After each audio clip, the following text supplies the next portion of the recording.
respective members feel when communicating. In societies where they need to conform is greater, there's a higher degree of communication apprehension. There's also power distance, and that describes the degree to which members of society accept an unequal distribution of power.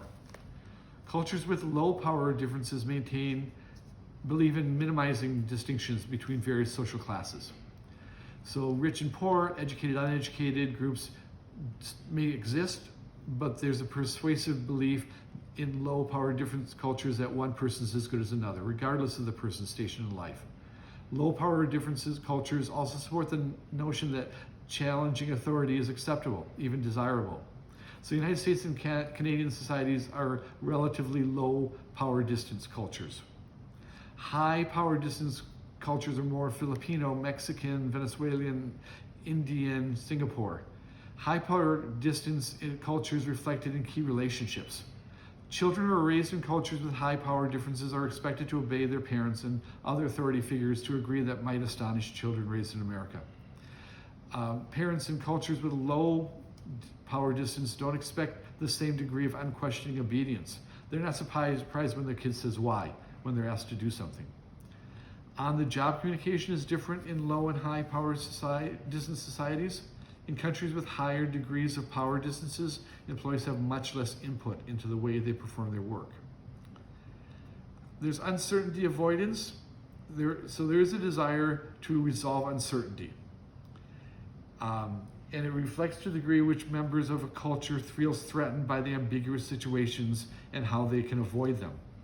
So residents of countries like Singapore, Great Britain, Denmark, Sweden, the United States, they are relatively unthreatened by change. Whereas others, like natives of Belgium, Greece, Japan, Portugal, they find new or ambiguous situations discomforting. So a culture's degree of uncertainty avoidance is reflected in the way its members communicate. People are especially concerned with securities. They want a strong need for clearly defined rules and regulations. People in a culture that's less threatened by new and unexpected are more likely to tolerate or even welcome people who don't fit in. And then finally, there's achievement versus nurturing. Achievement culture describes society that places a high value on mastering success with material things and focusing on the task at hand. Nurturing culture is a descriptive form of culture that regards the support of a relationship as especially important. So achievement culture is more like the United States. We emphasize outperforming other people. Those who see themselves as highly capable feel more empowered to voice their opinion and are satisfied when they can do so. In a nurturing culture, which emphasizes helping, those who see themselves in less capable feel valued as an important group member and feel satisfied when they have an opportunity to voice their opinion. When we look at some of the factors that help shape our culture identity, one of them is ethnicity and race. And race is a category that originally created to explain the difference between peoples whose ancestries originated in different parts of the world: Africa, Asia, Europe. Modern scientists acknowledge that although there are some genetic differences between people from various heritages, they mostly involve superficial qualities such as hair color, texture, skin color, and size and shape of facial features. There are more genetic variations within races than there are between them. Whereas race is a somewhat dated concept, ethnicity is used more commonly now. Ethnicity refers to the degree in which people identify with a particular group, usually on the basis of nationality, culture, or some underlying perspective. So when you look at Irish Protestants and Irish Catholics, they appear virtually identical, but they identify themselves as distinct and different from one another in very important ways. Being identified as belonging to more than one group can be challenging. There's also gender identity and sexual orientation. Being open about your gender identity has its advantages, including a sense of being authentic with others and belonging to a supportive culture. On the other hand, the differences may be risky. People may be shocked or judgmental. On the average, 1 in 5 hate crimes in the United States target people based on their sexual orientation. And then age and generation is part of this. We tend to think of getting older as a purely physical process, but age-related communication reflects culture at least as much as biology. In many ways, we learn how to do various ages, how to dress, how to walk, how to talk, what not to say, what not to do. And in the same way, we learn how to play other roles in our lives. So it drives me crazy when I see a man my age wearing his hat backwards. Okay, I think it looks great on a 20-year-old or a teenager, but somebody who's over 40, there's no reason they need to be wearing their hat backwards, okay? Older adults have been regarded as wise and accomplished and even magical, but they've also been treated as dead weight, an uncomfortable reminder of mortality and decline. For the most part, Western culture honors youth and their attitudes, and aging is more negative than positive.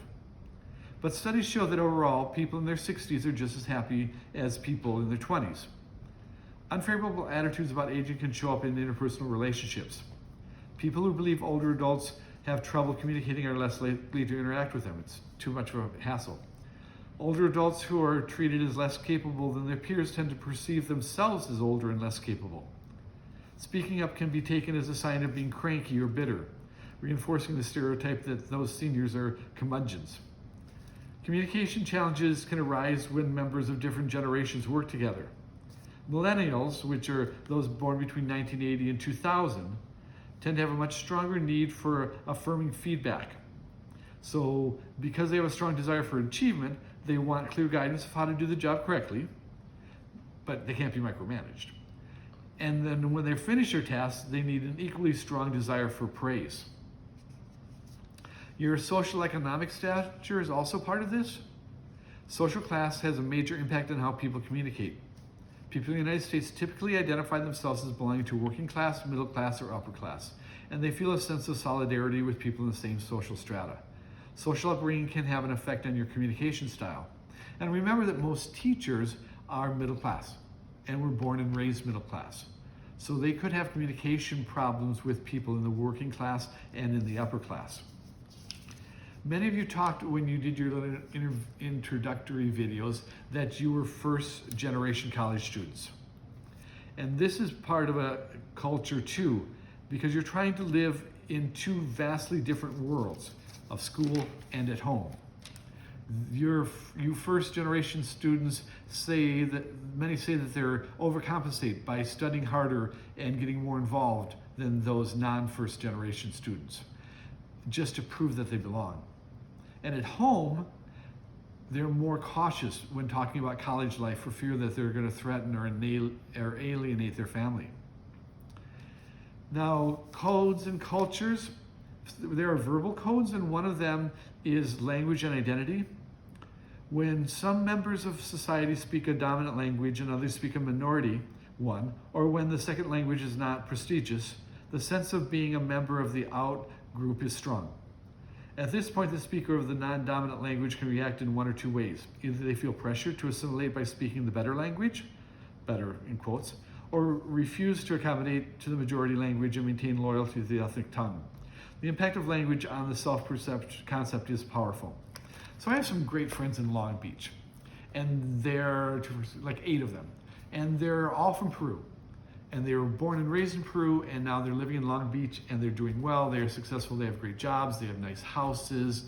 I go there. We go out for dinner and stuff, and they all speak English perfectly. But when one of them says a word in Spanish, the entire conversation turns to Spanish. And then me, who doesn't speak Spanish because I'm ignorant, just sits there and watches the nonverbal portion of it, trying to figure out their conversations. And then they'll look at me and they go, "Oh, Don doesn't speak English." And then they'll go back, or doesn't speak Spanish, and then they'll go back. Their verbal communication styles also. Using language is more than just a matter of choosing a particular group of words to convey an idea. Each language has its own unique style that distinguishes it from others. Matters such as the amount of formality or informality, precision or vagueness, brevity or detail are major ingredients in speaking language. One of these is directness and indirectness. We have already discussed how low context cultures use language primarily to express thoughts, feelings, and ideas as clearly and directly and logically as possible, and high context cultures may speak less directly, using language to maintain social harmony. Some languages are more elaborate and some are more succinct. Speakers of Arabic languages use language that's much more rich and expressive and flowing than normally found in English. Strong assertions and exaggerations that would sound ridiculous in English are very common in Arabic languages. And succinctness is most extreme in cultures where silence is valued. In our culture, silence is not valued, which is why we tend to make noises when you have somebody when you have somebody who's doing a speech and they're like, kind of thing, they know that silence is a bad thing, so they want to fill that void with some kind of noise. And some cultures are more formal and some less formal. The German-Swiss culture, which I'm most comfortable with, is much more formal. When I did my introductory video, I told you that I spent summers working in Switzerland in a private boarding school. And the lady who's in charge there, her name is Frau Schmidt. Frau is German for Mrs. And Frau Schmidt is a semi-god. She is bowed to and curtsied, and people are afraid to touch her or shake her hand. When I first met her, we were being introduced, and she came to me and she goes, "Oh, this must be Don from California." And I said, "Ciao, Frau." And ciao is Italian for hello. And gave her a big hug. And people gasped. They were like, "Oh my God, he touched Frau Schmidt, oh my God." And she laughed and she goes, "Oh, you Americans." Because we're much more informal. My first summer camp that I worked at, the head his name was Herr Husken. Herr is German for Mr. And he was called Herr Husken everywhere. In classes, in the hallways, in meetings, at the bar having drinks, every place. It was Herr Husken, Herr Husken. No one called him by his first name as a sign of respect. And so I got to the point where I thought Herr was his first name. So I'd be like, "Hey, Herr, what you doing?" kind of thing, which is kind of like saying, "Hey, mister, what's going on?" So at the very end of the camp, the two of us were playing tennis, and he hit a good shot. And I'm like, "Oh, Herr Husken, good shot," kind of thing. He goes, "You know, Don, you can call me by my first name." And I was like, "Oh, that's right, Herr's not your first name." I was like, what is your first name? And he goes, "Norbert, N-O-R-B-E-R-T, Norbert." And I'm like, "Yeah, no, I don't think I can really do that, sorry," kind of thing. So he was always just Herr Husken to me. In our communication also, culturally, we use nonverbal clues differently. People of all cultures convey messages through facial expressions and gestures. So like crying is a universal symbol of unhappiness or pain, and smiles is usually a symbol of something friendly. But there's a range of differences in nonverbal behaviors, and it's tremendous. So if you consider the signal of okay, right? This is like a cheery, yeah, everything's okay kind of thing like that. But in France and Belgium, it means you're worth zero. In Japan, it means money. And in Greece and Turkey, it's an insulting or vulgar sexual invitation. So one of my good friends in Switzerland, her name is Anne Christine. I called her AC because Anne Christine was too long, right? And I'm American, so I could do that. And her brother, Julian, who we called ACB for Anne Christine's brother, they're French-Swiss. And so French is their native language. But they went to a German-Swiss school, so they spoke German. AC studied in London, so she learned English. They have a house close to the Italian border, so she speaks fluent Italian. And then she studied in Barcelona, so she speaks Barcelonian, Catalan Spanish, and has the lisp kind of thing that's so wonderful to hear. I could tell from a distance what language AC was speaking non-verbally. I mean, her French was her most comfortable, and she was most at ease, and it was most fluid. German's kind of strict and choppy kind of thing. Her English, she's British English, so it's a little prim and proper. Her Italian is all hands, and then her fluidity of her Spanish was easy to pick up on too. And this nonverbal clue is also part of personal space. You know, we use personal space to keep us comfortable, but other people have closer distance than we do. You know, Mediterranean and Latino cultures stand closer when they talk than we do. Middle Eastern keep the closest gap. One of my good friends, he would tell me that he needs to smell my breath, or he needs to breathe my breath in order to believe me. That's how close he would get to me, which was kind of offsetting at times, right? And then another part of this is eye contact. They vary from around the world. We learn as children to maintain eye contact during conversations, and avoid eye contact can be interpreted as insincerity or a sign of weakness. One of my favorite students of all time, Ruben Hernandez, I had my very first year. And Ruben was a troubled child. Big for 7th grade. He got kicked out of classes all the time, but for some reason Ruben and I hit it off. And he would get kicked out of Mrs. Thies's history class, and he'd show up in my class. I'd be like, Ruben, what are you doing here? And he'd be like, that bit, and I'm like, okay, fine, whatever, just sit down. And he'd sit in the corner and be fine. And then security would come in and they'd be like, is Ruben in here? And I'm like, yeah, he's fine, just leave him in here. And they would just leave him in here just as long as they knew where he was. So things went well. He wasn't the best student, but he behaved, and that was the important thing.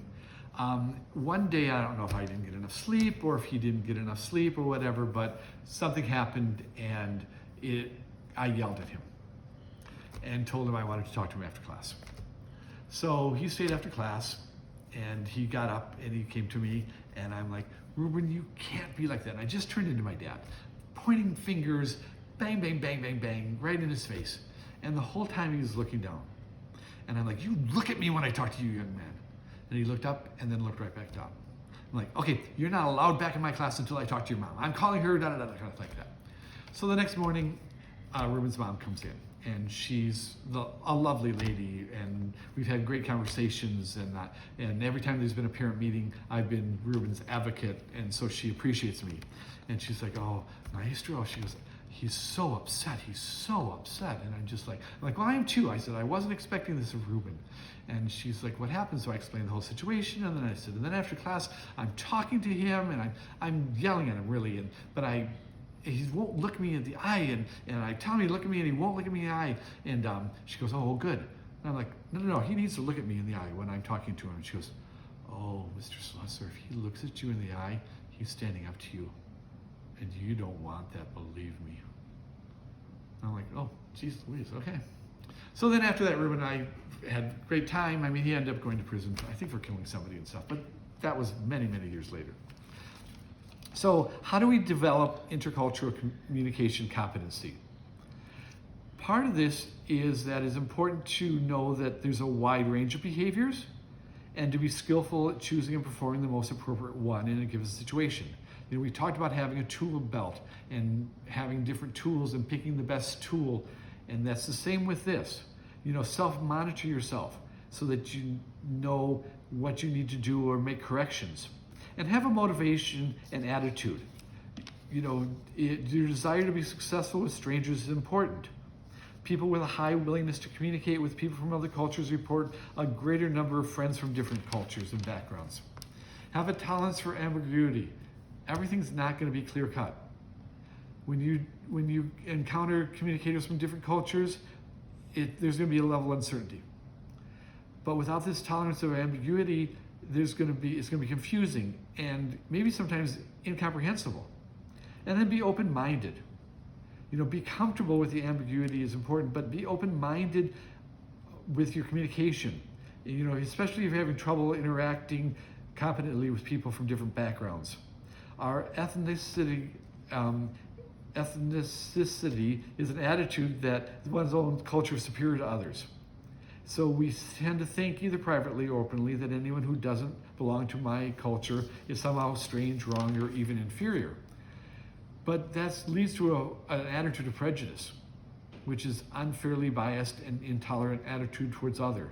And remember, the root word for prejudice is to prejudge. So an important element of prejudice is stereotyping, and stereotypical prejudices include all those obvious exaggerations. And then having knowledge and skill. Communicators need to possess enough knowledge of other cultures to know what's appropriate and not appropriate. So one of the knowledges I've learned when I've gone to quinceañeras and weddings and funerals and things from the Mexican American, Latin culture is that you introduce yourself to everyone. Even if you don't know them, you go around and you shake each of their hands and look them in the eye and smile and say something hello. If not, later on somebody comes like, you didn't say hello to my tia, you didn't say hello to my uncle, what's going on? It's just like, oh, I missed them, they must have been in the bathroom, kind of thing like that. It's important to do that. It was new knowledge to me. My culture, we don't do that. Being mindful, which is also aware of one's own behavior and that of others. So be passively observant, have some active strategies, and self-disclose. And one of the self-disclosures is saying, I don't know what's right in this situation, help me. And then be patient and persevere. Becoming comfortable and competent in a new culture or co-culture is ultimately rewarding, but the process isn't easy. Thank you.